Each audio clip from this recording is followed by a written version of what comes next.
And as I think most of you guys already know, we're recording this, so just keep that in mind as we go through. And so a few simple etiquette things to keep in mind during our time together today. I know we've gotten pretty good at this, especially those of you that have been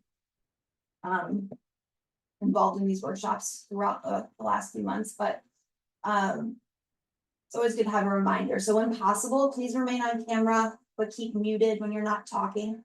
This is especially helpful for the recording that we're doing. We ask that everyone stay present and engaged, and then keep in mind that everyone can see the chat. So if you do choose to say something in the chat, just remember we can all see it. So make sure it's appropriate on topic. And as many of you know, one of the things that's hard during these workshops is getting to know everyone. I think we say this every time. We would love to spend half the time just talking to folks, getting to know you guys a little bit more, but we can't really do that. It'll take a ton of time since there's so many of us. But if you can, put your names on the display so we can at least see your full name on the Zoom screen. We greatly appreciate that. And finally, if you have any questions today, please feel free to use the right hand feature to kind of raise your hand, or we have folks from RDA in the background that will be monitoring the chat. So please feel free to also push your questions that way, and we'll make sure to tackle them. And just, I think some of you probably have noticed this, we do have closed captions on. So if you see that kind of floating across your screen, we did put that on just to keep track of the transcript, and we'll make sure that's part of the recording when we send it out and have it posted. And then we have someone from RDA here. Taylor is going to be kind of our IT person in the background. Please feel free to send her a separate chat if you guys are having any Zoom issues or need assistance with on the IT side. I don't know how many of you guys have the presentation or the slides. I know those were posted this morning, but we can make sure to put a link for the materials in the chat. Can one of my colleagues do that for me? Put a link for the slides for folks. Thank you. All right, so here's what's on. Oh, yep. Just wanted to remind you to start screen sharing if you haven't already. Oh, I'm not. I'm so sorry, you guys. Thought this whole time I was. Sorry about that. Thank you for the reminder.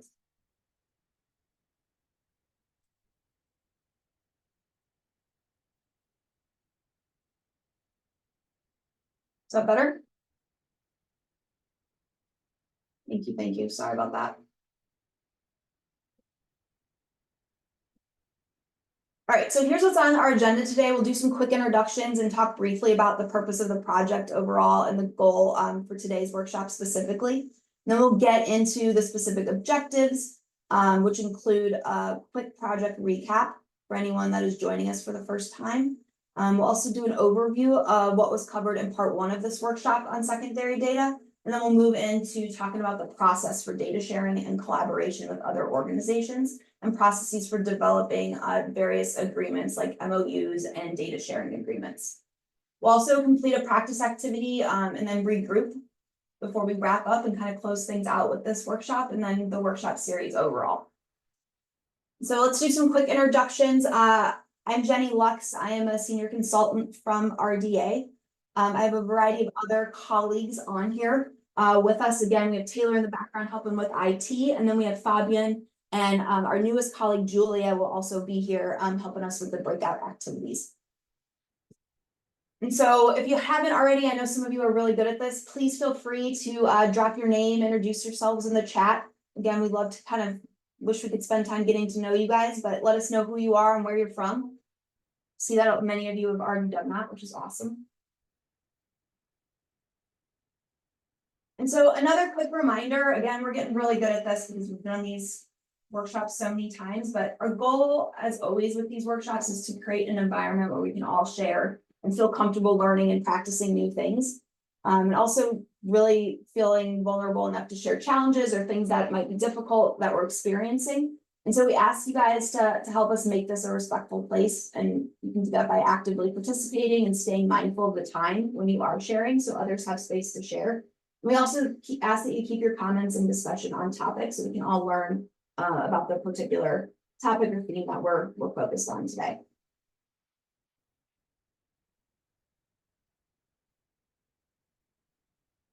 All right, so just a quick overview of the project goal and why RDA is here. So we're really here to help provide technical assistance to you guys, cohort 4 Calvert grantees, in a variety of areas. And so, as most of you know, we've been focusing on data collection, data entry, and today especially we'll be focusing on developing data sharing agreements. And more broadly, we're here to help you leverage and use your data to inform evaluation activities. And so that can really be the evaluation for this project, but it can also be evaluations and components of evaluations for really any other projects that you are working on. And so keep that kind of broad perspective in mind as we're talking about some of these topics today.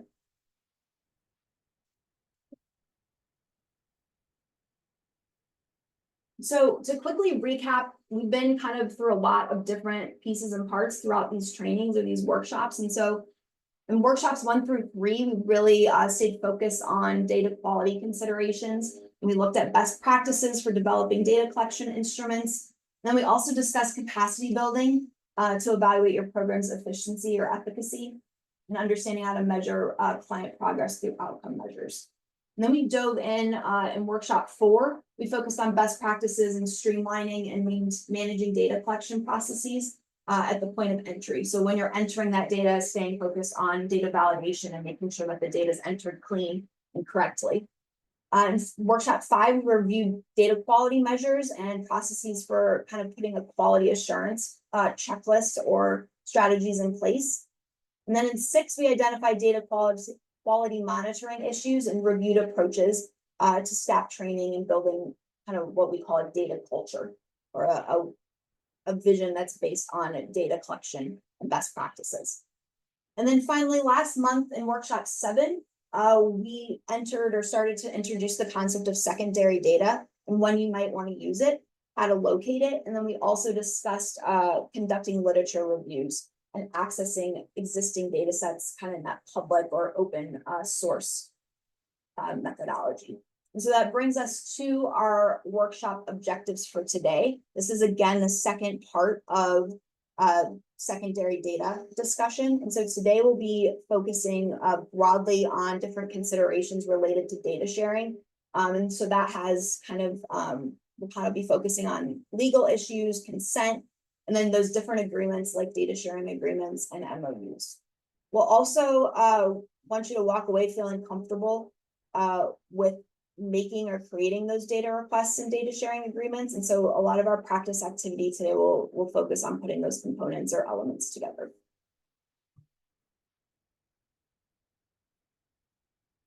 And so some of you, if you were part of workshop 7, you might remember we did a little check-in with you guys, or what we call a temperature check, to learn more about how you were feeling or where you were at with the topic of MOUs and data sharing agreements. And we really wanted to learn kind of your experiences or things that may be challenging for you in or around this topic. And so we definitely saw variation in levels of experience. Some folks have not really worked with any DSAs or MOUs. And so we're interested to learn how to go about those or how to start the process. And there were others who have some pretty vast experience and have developed these or put these kinds of documents together. But I think overall, regardless of the level of experience, folks raise some common challenges or areas that they would love for us to kind of talk about or stay focused on today. And so we'll try as best as we can to hit those topics that you guys brought up, those challenges. Some of them are around really establishing relationships with other agencies or kind of starting the conversation if you are interested in collecting data that might be from another agency. Other challenges were just around how to develop informed consent templates, and then how at the end, when all is said and done, you might have gathered all this data, how do you tell a story or provide context to your project? And so those are just a couple of areas or challenges that folks brought up during our temperature check last month. And again, we'll try to kind of incorporate some of these discussions throughout our presentation today.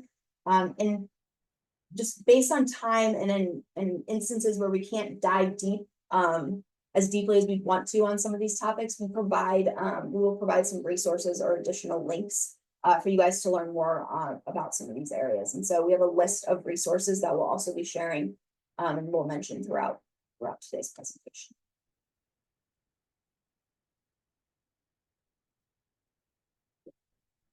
And so again, today is the second part of our secondary data discussion.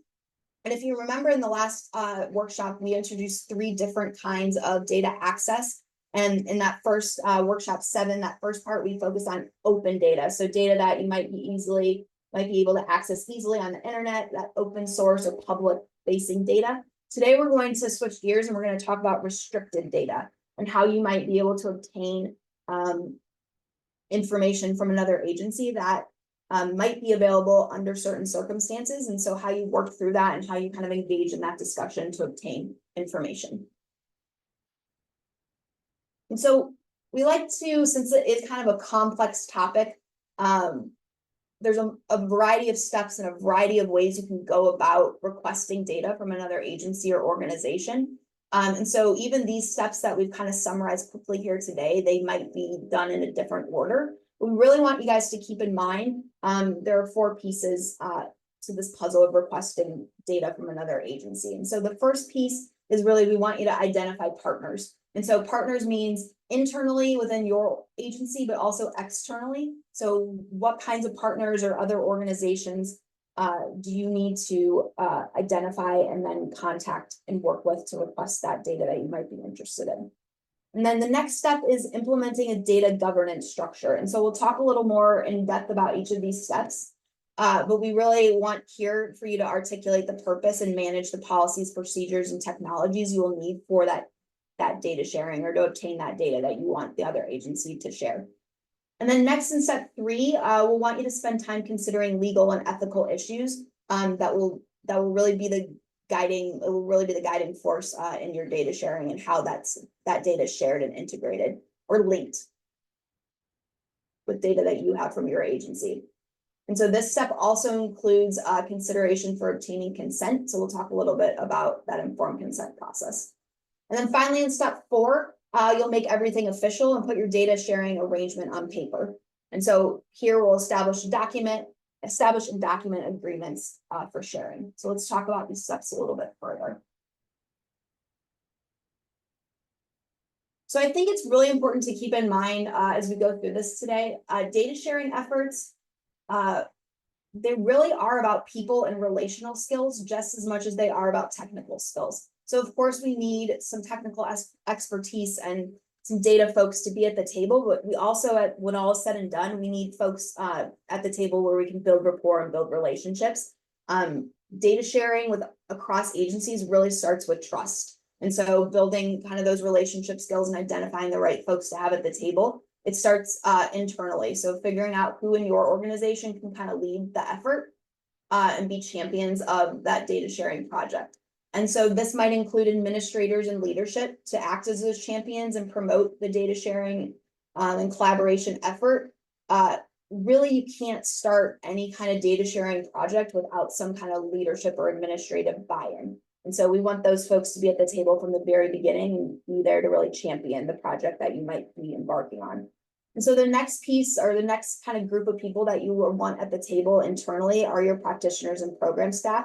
These are folks who will likely be the most knowledgeable about your programs and your agency, and they tend to work most closely with your data day to day. So they'll understand kind of how it links or won't link to other organizations' data. And then of course, you'll want some kind of analysts or IT officers at the table who understand the data structure or your database components. And so also as part of step 1 is identifying external partners. And so again, bringing the right people to the table also involves identifying those external stakeholders that may have data that can be used to answer your research questions or reach your project goals. And so to identify potential organizations or stakeholders, we suggest you start with a firm understanding of why data sharing may be necessary, so you can develop and articulate a clear purpose for sharing or integrating data. And this is essential. I read the other day this quote that said, data flows at the speed of trust. And so I really like that because I think trust can be difficult to establish across agencies and organizations, especially when they lack a common language and may each be focused on their own distinct duties and priorities. And so I think one of the first areas you can really start with or make things a little more efficient is think about existing relationships or partnerships that you already have. Even if these weren't partnerships or projects previously that involved sharing data. So it might be easier to ask folks that you have that already built relationship with to share data or to explain why you might want to embark on a data sharing journey. So who are some people in your community that you already partner with or whose knowledge or expertise might be able to support the relationship you're looking to develop to share that data? Or are there individual staff at your agency that had previous or ongoing positive experiences or relationships with that can certainly be kind of those champions and help you with that data sharing arrangement? And so, like I said, building on existing relationships can be efficient and effective, especially it's an easier way maybe to deepen trust and obtain that data you're looking for. But by all means, it doesn't mean you shouldn't expand your reach to new partnerships. So this is especially true if a new organization or an organization you haven't worked with has information or you think they have information that could be helpful for you to reach your goals. So on the flip side, if there aren't organizations that you already have relationships with, it is okay to think about some folks that maybe you might want to start a new endeavor with.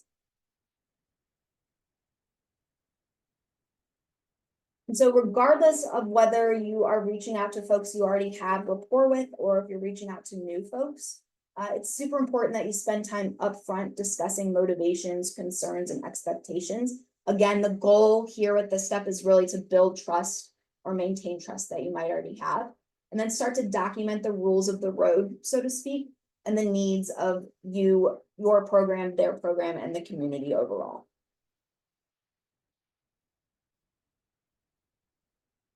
And so a couple pieces to keep in mind.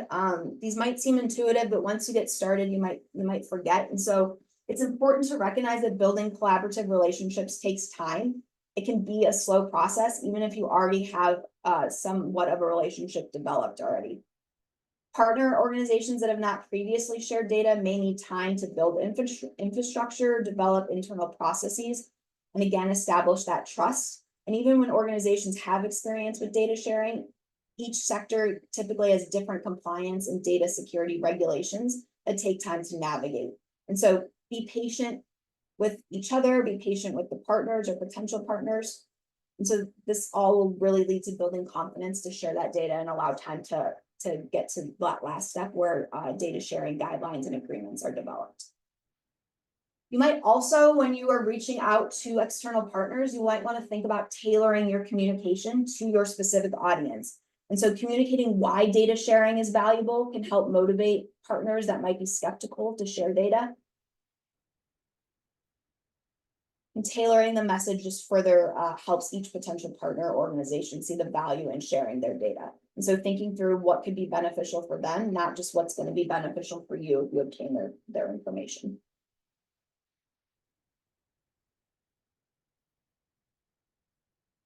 So one of the areas that we learned about from folks during that temperature check in workshop 7, many people were interested in how to establish relationships with other organizations or start the conversation with potential data sharing partners. And so one of the first kind of set of links that we provide guidance on in our resource, our list of resources, is around this topic. So it was something we felt like we could dive deeper into. We just don't have the time today. And so there's some supplemental documents and information in that list of resources that hit on this topic and how to start the conversation and get the ball rolling. So once you have the right partners engaged in that step 1 and priorities for data sharing established, we'll want you to move into step 2 and start step 2 by considering a variety of questions. And so the first question is this data sharing project legal? That is, are there federal or state statutes that prevent or constrain the data from being accessed or used? The second question is this data sharing project ethical? And so in other words, do the benefits outweigh the risks, particularly for a lot of the vulnerable populations and folks we work with? And the third question is this data sharing project a good idea? And so this means when all is said and done, what action or actions might you potentially take, or what could be reasonably changed or improved as a result of the project? And so just some further questions to reflect on to determine if your project is a good idea. And this is another, I think this is kind of a common theme in some of the things we're talking about today. Like, these questions are not linear either, meaning you don't need to start with, is this legal, and follow through in an organized way. These are really questions that you can be thinking about at different pieces and parts of the data sharing process. But again, good questions, hints and tips to keep in mind. And when answering all these questions, you'll also want to further think about who, what, and why factors. And so why, for example, are you requesting the particular agency's data? What type of information are you asking the agency to share? Why are you asking them to share, or why are you requesting that information? And who are you asking for information from? And finally, think about how the information will be shared. This process should take place within a clear data governance structure, which is what this step 2 is focused on. And so we'll talk a little bit more about what data governance means. All in all, the decision should be made in collaboration with the folks that you bring to the table. So the folks that you identify and reach out to in step 1. And so when we say that those questions and that those decisions should be made within a data governance structure, we mean data governance means or refers to the people, policies, and procedures that support how data are managed, how data are used, and how they're protected during a data sharing project. And so a strong and inclusive data governance structure for data sharing and integration across different sectors should really be purpose, value, and principle driven. And so we encourage sites to first identify the purpose for sharing and then develop vision, mission, and guiding principles, which should all be built around mutual benefit for data partners and the broader community. Data sharing and integration efforts across sectors should also be collaborative, which is another theme I think already throughout this presentation. Again, bringing folks to the table and establishing policies and procedures cooperatively and focus on building trust throughout all of these steps. So in practice, this might involve multiple layers of engagement to support governance functions. So remember, kind of thinking through who you bring to the table and when you bring them to the table will really help you establish that collaborative process.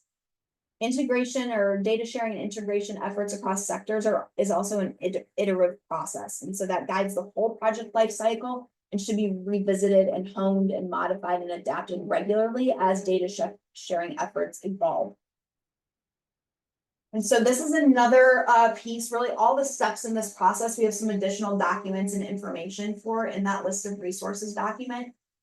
And so this is another area that we provided some language and some additional structure that you guys can take a look at. And so those links, again, will be shared in our resources document. And so another piece when putting together your data governance structure that's important to keep in mind is laws and regulations that might govern client confidentiality and privacy protections. And these safeguards further dictate the type, scope, and levels in which certain kinds of information or data can be accessed. And so this takes us back, we're circling back now to that question of legality, or is this data sharing effort legal? And so let's focus on legality a little bit more, and it's why we made it a specific step in this process. It's really step 3. You really want to focus on what legal and ethical issues might apply to your data sharing project. And so I kind of recommend, or we recommend you guys break this step into 2 pieces or 2 parts. And so the first part you'll want to focus on is identifying the laws associated with your data sharing project. So again, laws generally regulate the data sharing based on type, source, and proposed use, and are often subject to federal and state laws. And so for example, we have several examples here on the slide. There's links to them to give you more details. We also provide links and more information to these federal statutes in that resource list that I've mentioned a few times.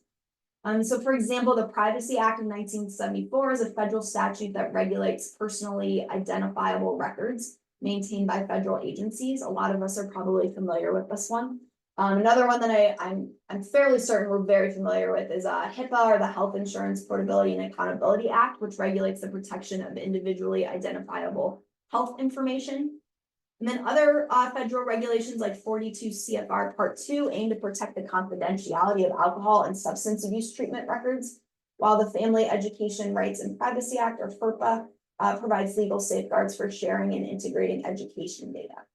And then one of the other federal statutes that could be relevant to your data project is HMIS, or Homeless Management Information System, privacy and security standards. These seek to protect the confidentiality of homeless clients' personal information. So we know this isn't an exhaustive list, but I think these are several statutes that apply to many of our programs. So again, the first piece in step 3 is to identify or think about the statutes, both federal and state, that might apply to your project. And so regarding or related to state laws, these usually fall into criminal and juvenile justice records. Mental health records can also fall under the state statutes. And so you'll want to be familiar. I know a lot of us are very familiar with kind of how our state and local laws operate and how those affect our data. And so the second part in step 3 is to then apply the laws, or kind of in easier terms, figure out how you're going to comply with the laws throughout your data sharing project. And so these regulations that we've been over, and some other regulations, they might facilitate or hinder the release of information, or whether that other organization can provide the data you're requesting. And so when they hinder access, you'll want to work together with the potential data sharing agency to identify an approach that will hopefully permit them to eventually share the data in compliance with these regulations. And so, for example, a nonprofit organization might need to sign a no-cost contract with the other agency to be considered a legal agent of the government, or personal identifiers such as names and social security numbers could be excluded, or only a census tract identifier on each record could be included instead of a street name and address. These are kind of different ways for going around some of these statutes, but then also ending with the goal, or the goal ending in success with you obtaining the data. And so you kind of have to problem solve and think together how you might get around some of these statutes, so you do end up meeting your goal of obtaining the data that they have.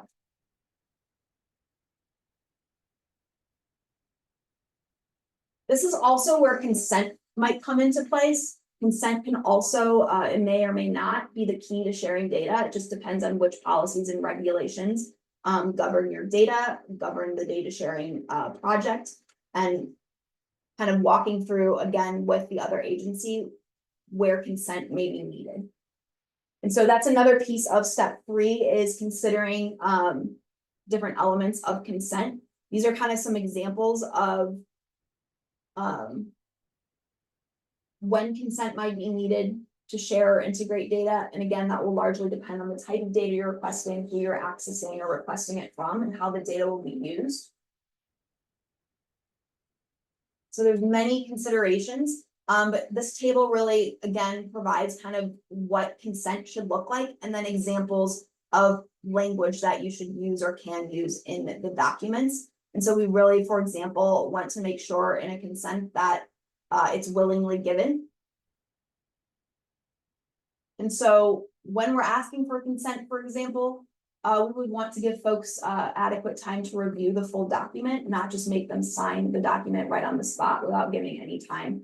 That would be kind of an example of not giving them the ability to willingly give their permission or consent.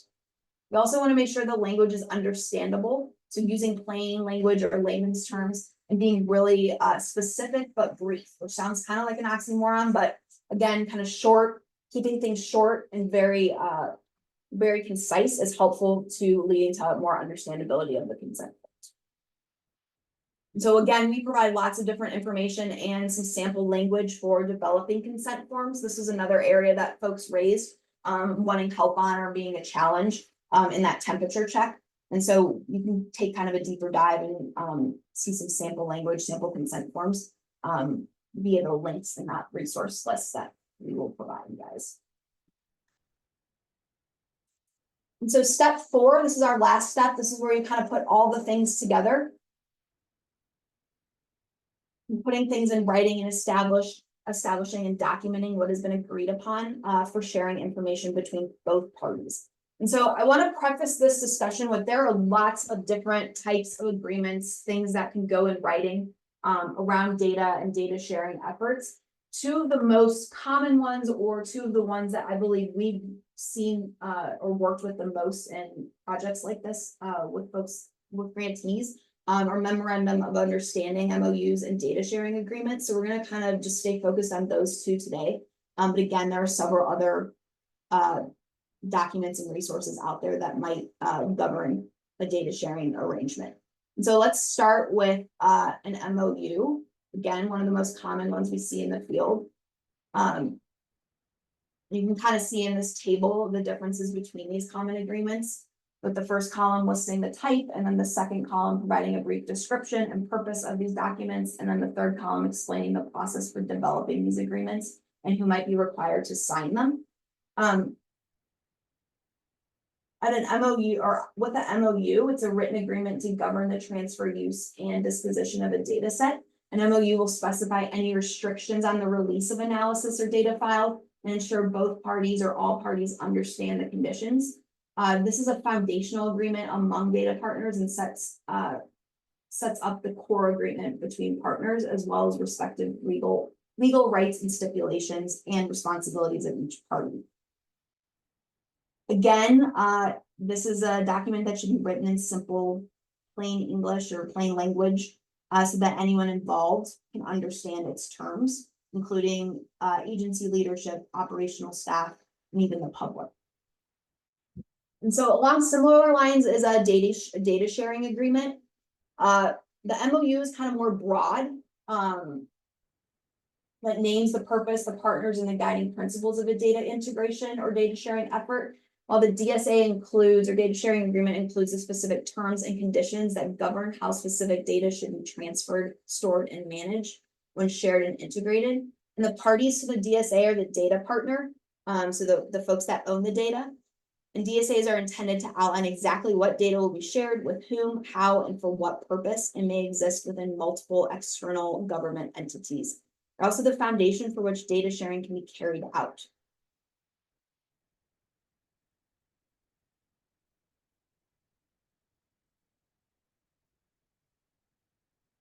So oftentimes a DSA will contain many of the same standard contract provisions, including those related to the legal use and protection of confidential data as the MOU. So it's really working through with all the partners at the table to determine which type of agreement needs to be developed. Sometimes both.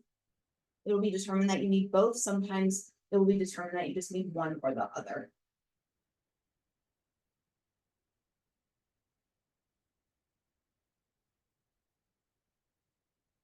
So this is a quick rundown of kind of regardless of what type of document is being developed, whether that's an MOU or a DSA or some other type of data sharing agreement. Most of them include kind of these key elements. And so we just discussed these. This is more of a summary that we saw on that table, but it starts with the purpose and intended use, and also describes who's going to use it, how that information is going to be shared, what resources or costs are associated with sharing of the data, if that's applicable. It kind of all ends with how the data will be disposed of or modified when the project's all said and done. And so we provide more details on each of these elements. We have a link to a document that will describe each of these elements further in that resource guide or that resource list. So one of the pieces that can come up in really any of these steps, it could come up in step 4, but it could be requested earlier on when you're asking to start a data sharing effort, is a kind of a data request form or a formal request for the data. And this is really a list of the variables or fields that you're requesting from that other organization. So again, we have it here in step 4, but this could come up in an earlier step if folks really want to know in detail what you are looking for, what information you're seeking. So if you don't know the fields or terminology, it would help to at least briefly describe each data element that you're interested in. And if you know the source of each data field from that organization, maybe they're in different databases, it's always good to note that. It's also really important to specify the time range for which you want the data. We have a project right now that we're only focusing on data from 2014 to 2018, but the data has been collected since early 2000s. And so really specifying what the time range is for the data you're asking for is important, so you don't receive a whole bunch of information or extra data that's not relevant to your project. And then, if possible, specify the format for how you might want each data field or variable to be provided in. And that can be, for example, like a percentage or a date or alphanumeric. And so some requests are formal, some agencies have a formal data request form, and others are kind of more informal, where you would just reach out via email and kind of again, an informal communication to start the data sharing collaboration. But we have some examples here of some folks we've worked with in the past that have kind of more formal data request forms. And so these are just kind of screenshots for you guys to see. They look different, but they, at the end of the day, involve kind of the same, request the same kind of information. So this one's from a health system. We have one here from a healthcare services. This one's a little more in detail and provides almost all of those bullets that we just went over, like the format that you would request, where the data is coming from, or the database that you're requesting the information from. And then the third one is from probation. This one, again, is just a list of the different fields that the organization is interested in obtaining, or the variables they're interested in obtaining from the other organization. You can see they specify the date range for which they want the data, and then list the different variables and information they would like to be provided from that agency.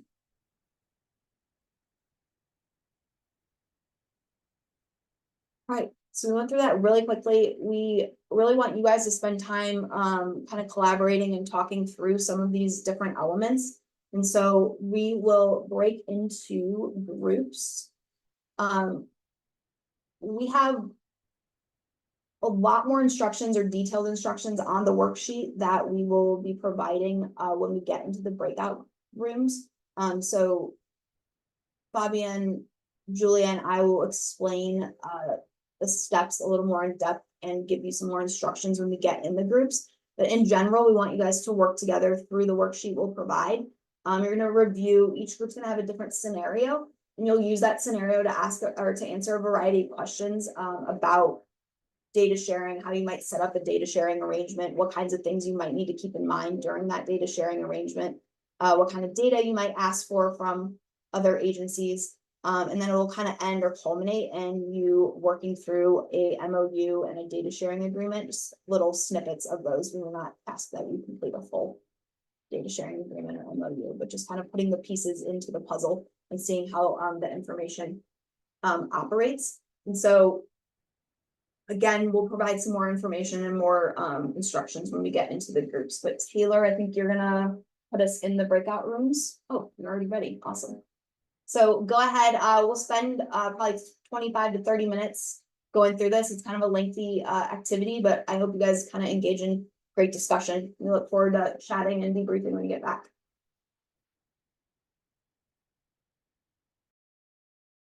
Hi, everyone. Welcome back.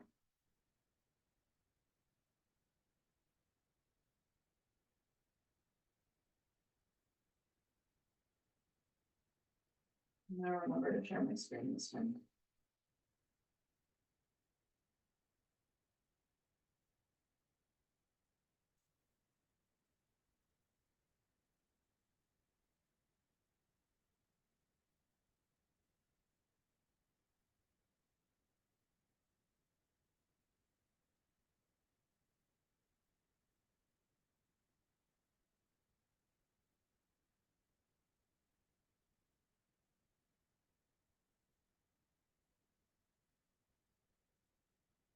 All right, our group was excellent. We had a lot of good discussion, a lot of things to think about in reference to the hypothetical scenario, but also in reference to everybody's different programs and the way they operate day to day.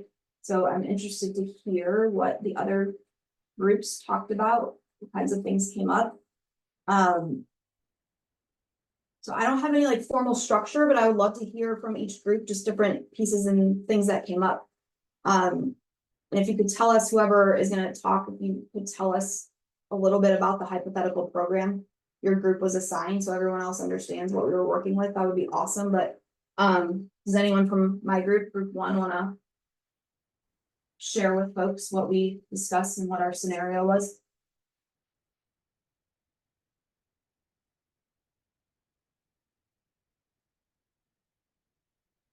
Hello, you guys.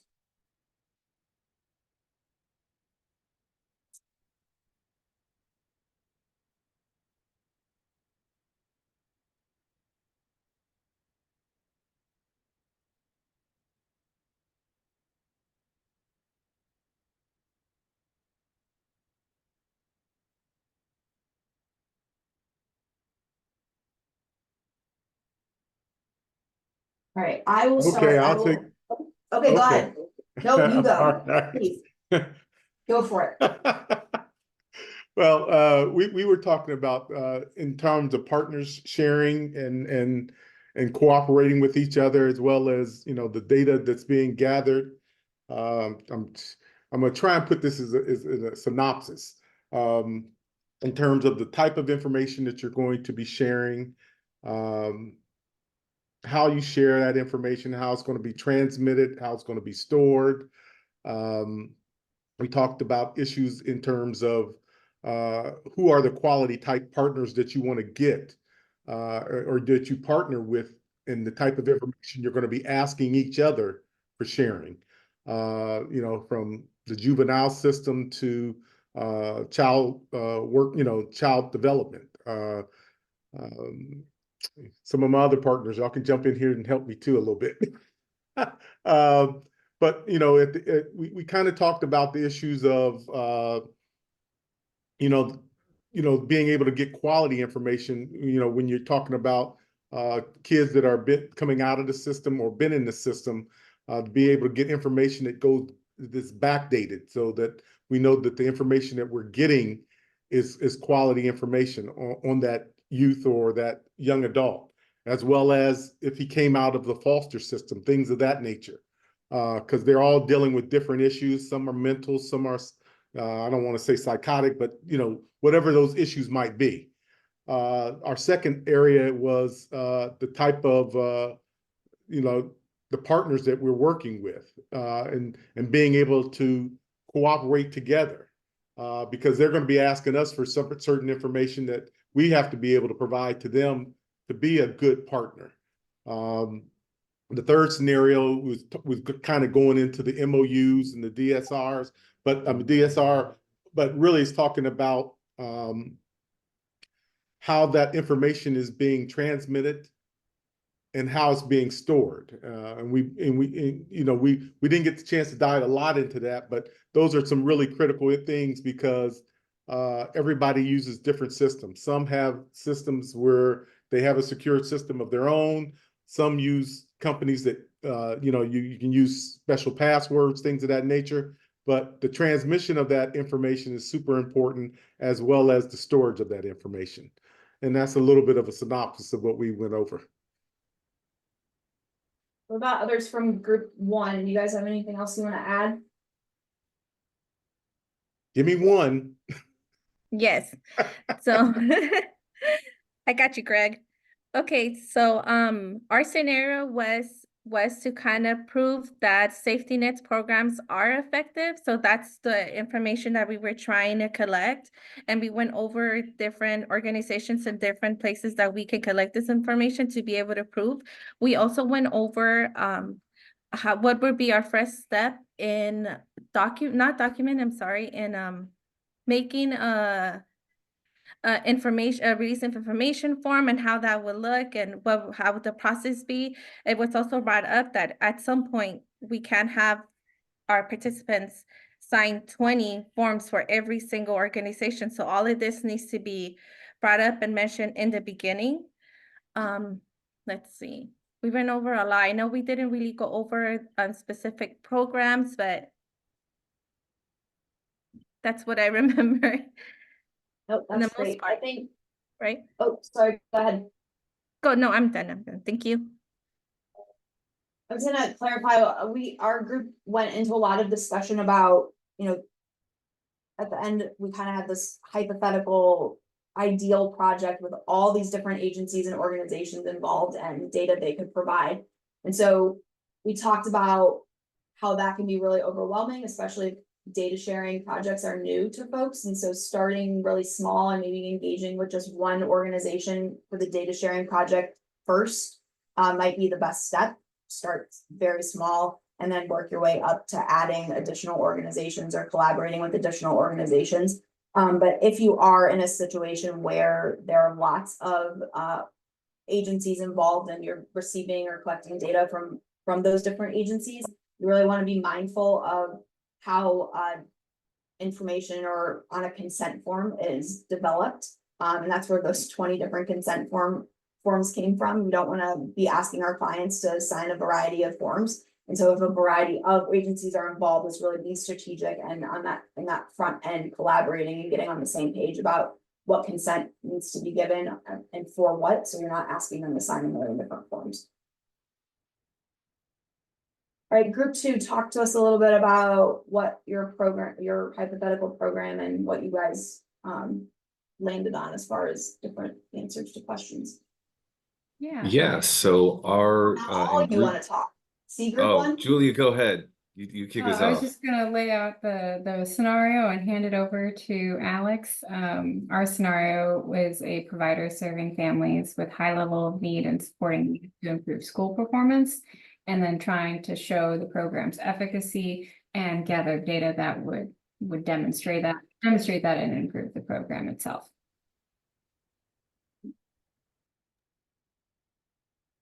Yeah, so in our group, we had started out thinking about what are all of the types of information that we would want to collect and how, like, what's the importance of it. And so with safety net services and kids, falling in the cracks, there was a couple of things that were like really important to us, which was what other services and what other providers had they come in contact with.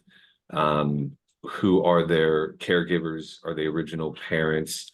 And what's their educational status and all these things. And so when we ended up labeling all these pieces of information we wanted to get, there was a lot of information to share and how it was going to be difficult to make MOUs and spend that time to get all this information to gauge what's effective or not.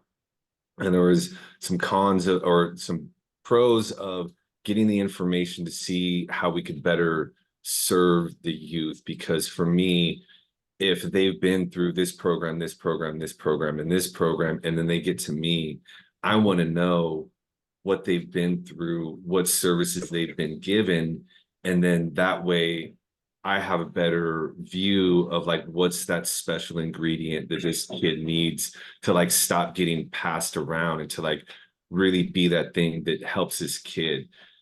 The con of that for me is that if I know all of that information, the cynical mindset could pop in of, well, if they couldn't fix it, if they couldn't do it and they couldn't do it, like, you may give up on this kid. And like, that's the downfall of like having all this information. And so with kids that are caught up in, the foster system and welfare and being passed around from, foster parents, group homes, CPS, getting recidivism rates and like information that is super important to gauge the success.